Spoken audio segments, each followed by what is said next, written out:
Muchas gracias, doctora, por su ponencia.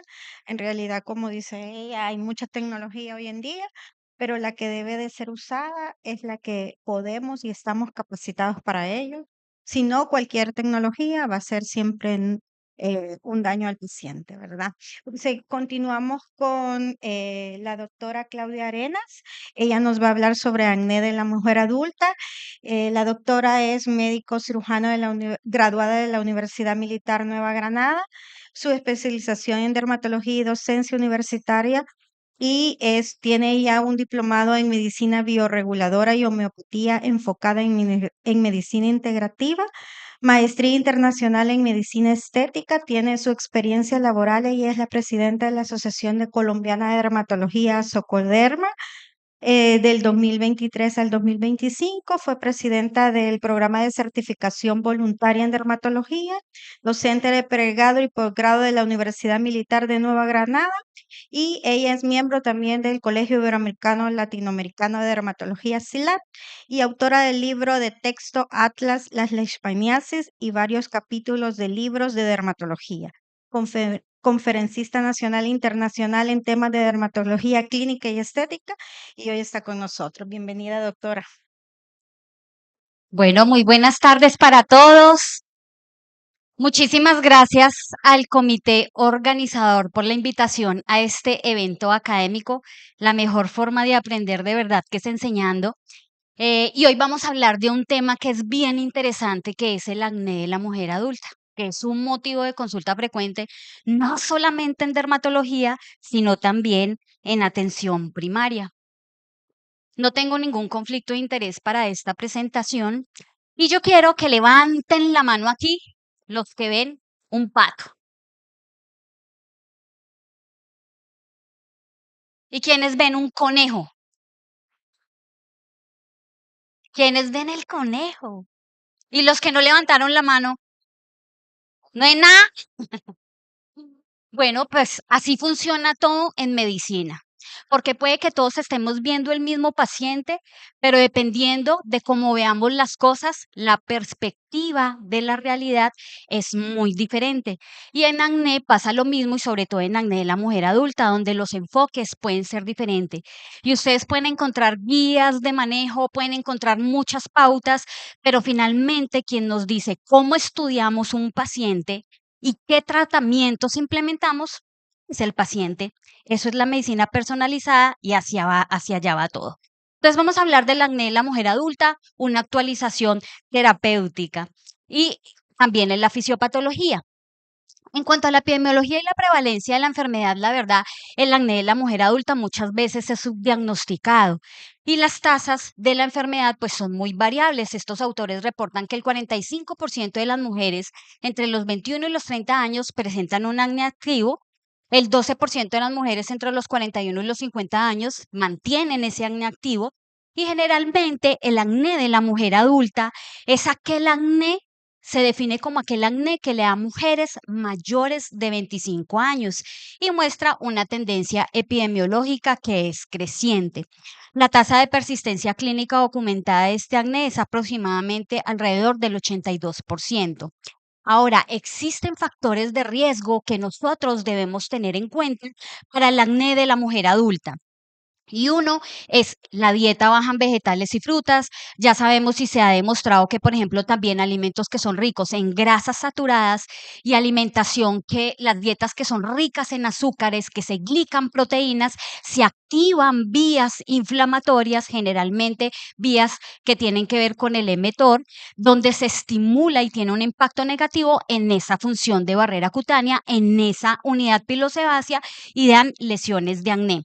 En cuanto a los alimentos con contenidos lácteos, la revisión de la literatura todavía no es muy concreta en establecer una relación estrecha entre un efecto causal secundario a los lácteos. Otra de las cosas que debemos tener en cuenta es que la historia familiar también juega un rol fundamental y generalmente es positiva en el 50 a 60% de los casos. Se asocia por lo general con un inicio que es más temprano, mayor severidad, más secuelas en estos pacientes que tienen acné. El estrés, ¿quién nos estresa? Acuérdense que cuando uno tiene estrés se libera cortisol y el cortisol también tiene un efecto negativo y estimula también la salida de las lesiones de acné. Pacientes que están en tratamiento con terapia anticonceptiva, sobre todo aquellos que tienen progestágenos, también producen acné. Pacientes que tienen hirsutismo, un índice de masa elevado, las pacientes que son obesas. Recuerden que el tejido graso es un órgano endocrino y que como órgano endocrino también produce muchas hormonas que impactan de una forma negativa. La insulinoresistencia también, y hasta el 55% de las pacientes que son adultas que presentan acné lo pueden tener y muchas veces no las estudiamos. El fumar bien puede causar acné y sobre todo acné comedoniano, el síndrome ovario poliquístico, que es una de las asociaciones más comunes en acné de la mujer adulta. Ahora, siempre que ustedes hagan una historia clínica en un paciente con acné, tienen que preguntarles todo esto y todo esto tiene que quedar plasmado en sus historias clínicas para saber cómo yo voy a abordar a ese paciente, a qué edad le comenzó, el antecedente de acné, si ha tenido o no consultas previas, los tratamientos instaurados para su enfermedad, los signos y síntomas que tienen estos pacientes, si tienen o no alguna enfermedad asociada, medicamentos con los que están actualmente, expectativas respecto a los resultados del tratamiento y todos los productos que utilicen dentro de la rutina del cuidado de la piel también es fundamental. Ahora, acuérdense que dentro de la fisiopatología del acné existen estos 4 factores que nos los han enseñado desde la medicina y estos 4 factores son uno interdependiente del otro, pero que impactan en ese blanco que es la unidad pilosebácea. Adicionalmente, en la mujer mayor de 25 años, la mujer adulta, la glándula sebácea es bien importante porque acuérdense que la glándula sebácea tiene receptores para los andrógenos y estas pacientes pueden tener o aumento de los andrógenos o no necesariamente pueden tener una predisposición o una susceptibilidad genética de esos receptores a esas hormonas masculinas como son esos andrógenos, que cuando se unen lo que van a hacer es alterar esa producción de sebo, van a producir también disbiosis y acuérdense que el microbioma, ahora cada vez salen más publicaciones, juega un papel importante donde hay disbiosis en los pacientes que tienen acné y no solamente acné, sino cualquier enfermedad inflamatoria crónica. Eso hace que se aumente esa virulencia de ese Cutibacterium acnes y pues que se estimule y se active ese sistema inmune innato donde se van a producir citoquinas proinflamatorias como la interleuquina 1 beta, la interleuquina 17, entre otras, que van a hacer que se mantenga, se inicie y se amplifique esa respuesta inflamatoria en los pacientes con acné. Ahora, debemos tener en cuenta que el acné no es solamente esto, sino que también el esposoma juega un papel fundamental. Y dentro del esposoma, acuérdense que está el fumar, el no dormir bien, el estresarse, todo el estilo de vida que nosotros tenemos, que juega un papel fundamental en esta patología, pero también en otras patologías inflamatorias crónicas. Ahora, debemos tener en cuenta que los pacientes que tienen acné no es tanto que se aumente la cantidad del Cutibacterium acnes, sino que se cambian todas esas características cualitativas de algunos filotipos que se asocian al acné. Y principalmente dentro de los filotipos que se han descrito es este filotipo 1A1, ¿sí? Los pacientes que tienen acné tienen disbiosis, porque hay una pérdida en esa diversidad donde predominan esos filotipos de acné que se asocian a esta patología y donde se estimula ese sistema inmune innato y se producen todas esas interleuquinas proinflamatorias que impactan de una forma negativa. Ahora, dentro del clado de la familia del Cutibacterium acnes existen ciertos ribotipos o filotipos que tienen que ver o con la piel sana y también tienen que ver con que desencadenen acné. No todas las cepas de Cutibacterium acnes son patógenas y eso lo debemos saber. El acné se relaciona es con un cambio en la proporción de las cepas virulentas, sobre todo con esas cepas que les hablé, que es la 1A1, frente a las que son comensales, como los filotipos 2 y el filotipo 3. Las formas clínicas del acné, la doctora Drenot es una dermatóloga francesa que publica muchísimo, yo creo que es una de las personas que más publicaciones tiene en esta patología. Ella realizó también esta clasificación del acné, una forma inflamatoria y una forma retencional. La forma más común en estas mujeres de la edad adulta es esta forma inflamatoria, afecta alrededor del 58% de las mujeres. Y la otra forma es la forma retencional, que hace más referencia a donde prevalecen los comedones o macrocomedones, que también son prevalentes en las manifestaciones del acné de la mujer adulta en el 42% de los casos. Generalmente el acné de la mujer adulta es un acné que va de leve a moderado, pero tiene un alto impacto en la calidad de vida. El acné de la mujer adulta se clasifica en acné persistente, que es el más común, que afecta entre el 70 al 80% de las pacientes, y son aquellas pacientes que tuvieron acné en la adolescencia, nunca se les quitó y siguieron con acné. Acné de inicio tardío es entre 20 a 40%, son aquellas pacientes que nunca tuvieron acné en su adolescencia y que cuando pasaron después de los 23 años les dio acné. Y el acné recurrente son aquellas pacientes adolescentes que se les quitó el acné y pasaron después de los 23 años y el acné les volvió, se les curó y les volvió a dar. Ahora, este es como un algoritmo diagnóstico que nosotros nos ayuda como a orientar a estos pacientes. Entonces, cuando hacemos la evaluación inicial del acné de la mujer adulta, la mayoría de las mujeres mayores de 25 años que consultan con signos de hiperandrogenismo son normoandrogénicas, sin signos clínicos. A esas pacientes, cuando ustedes la vean, pues lo ideal es iniciarle tratamiento dermatológico.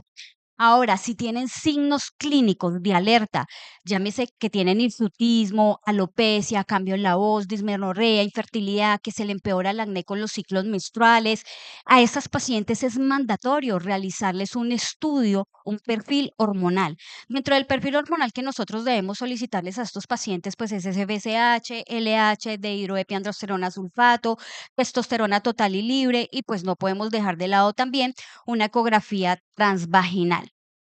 Estas cosas son puntos importantes que nosotros debemos tener en cuenta. Si son pacientes que están planificando, por ejemplo, son pacientes que no le pedimos este perfil inmunológico, pues porque eso nos daría un sesgo. Y son cosas que a veces uno no tiene en cuenta, pero que sí es importante tenerlas a la hora de solicitar estos exámenes.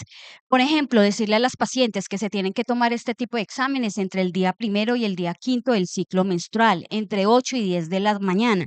Y obviamente, si son pacientes que están con anticonceptivos, pues no se les solicitan estos exámenes de laboratorio. Entonces, para que todo lo tengamos en cuenta. Ahora, dentro de la fase de investigación metabólica debemos sospechar la mayor causa, que es el síndrome ovario poliquístico. Si son pacientes que no tienen sospecha clínica de síndrome ovario poliquístico, pues son pacientes que nosotros debemos iniciarles el tratamiento, y el tratamiento, dependiendo del tipo de acné que tengan, si es leve, moderado o severo, es variable, y asimismo se escoge la terapéutica. Si tiene una sospecha fundada en síndrome ovario poliquístico, nosotros debemos también evaluar el paciente y descartarles que no tengan una dislipidemia, entonces que tengan, pedirles un perfil lipídico, colesterol, triglicéridos, HDL, LDL, mirarles también toda esa parte metabólica que a veces no la tenemos en cuenta. Pacientes, por ejemplo, que les dije, la mujer en edad adulta que tiene acné, la insulinoresistencia es común en ellos y muchas veces no lo tenemos en cuenta y es muy subdiagnosticado, y es muy fácil sacar ese índice, que es el índice OMA, donde ustedes piden una insulina basal y una glucosa en ayunas y sacan la relación. Obviamente se debe evaluar también si son pacientes que tienen o no factores de riesgo para enfermedad cardiovascular. Y no pasa.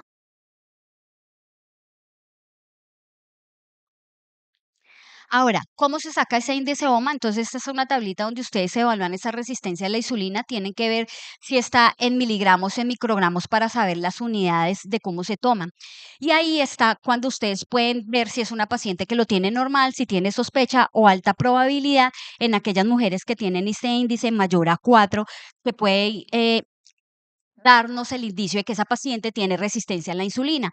Y si es una paciente que es obesa, que tiene resistencia a la insulina, muy probablemente, así sea una mujer de la edad adulta con acné, el abordaje terapéutico en ella pues sería muy diferente. Acuérdense que entre más alto es este índice, pues mayor es la resistencia a la insulina. ¿Me la puedes ayudar a pasar de allá, porfa, que no están pasando con el control? Lo otro que nosotros también debemos tener en cuenta es cuando pedimos esos exámenes de laboratorio, el origen de esos andrógenos, porque de esa forma no es lo mismo una paciente que tiene déficit de 17 hidroxiprogesterona o que tiene un acné hormonal secundario a un aumento de la dihidroepiandrosterona sulfato, que su origen es suprarrenal. Entonces el enfoque también es variable y debemos tener en cuenta cuando pedimos estos exámenes cuál es el origen de estos andrógenos. Lo otro, en cuanto al enfoque, siempre debe ser un enfoque holístico. Las terapias combinadas van a ser muchísimo más efectivos. Recuerden hacer tratamientos individualizados. Toda mujer mayor de 25 años tienen unas tasas más altas de fracasos terapéuticos e involucran múltiples cursos con antibióticos sistémicos. El 32% de los pacientes que han recibido tratamiento con isotretinoína pueden tener también ese acné de la mujer adulta. La recurrencia es poco después del tratamiento y se descarta, no se les olvide descartar un trastorno endocrinológico. La extensión, la gravedad y la duración del tratamiento, pues también va a depender de cada paciente. Igual si ha tenido o no respuestas a tratamientos previos, y debemos tener en cuenta el aumento de la sensibilidad cutánea, el embarazo, si son mujeres que tienen deseo de embarazarse a la hora de escoger la terapéutica, y obviamente también debemos pensar en el bolsillo de los pacientes a la hora de implementar una terapéutica. Siempre la base del tratamiento en cualquier patología debe ser la educación al paciente. Cuando ustedes educan al paciente, le explican la recurrencia, la cronicidad de la enfermedad, cómo debe aplicarse los medicamentos, sus efectos secundarios, muy probablemente ese paciente se adhiera al tratamiento y también se adhiera a la relación que ustedes tengan con ellos y se le pueda dar mayor continuidad a las consultas con estos pacientes. No debemos dejar de lado las rutinas del cuidado de la piel, que también tienen que ser la base donde se utilicen productos de acuerdo al tipo de piel de cada paciente. El estilo de vida también es fundamental. Si son pacientes obesos, tienen que ser pacientes que debemos manejar en conjunto con nutrición. Si son pacientes que tienen un síndrome metabólico, debemos manejarla en conjunto con medicina interna, ¿sí? Si son pacientes que tienen síndrome ovario poliquístico, en conjunto con ginecología. Entonces, no es una patología exclusiva de la dermatología, es una patología que tiene que dársele un abordaje integral y asimismo el manejo.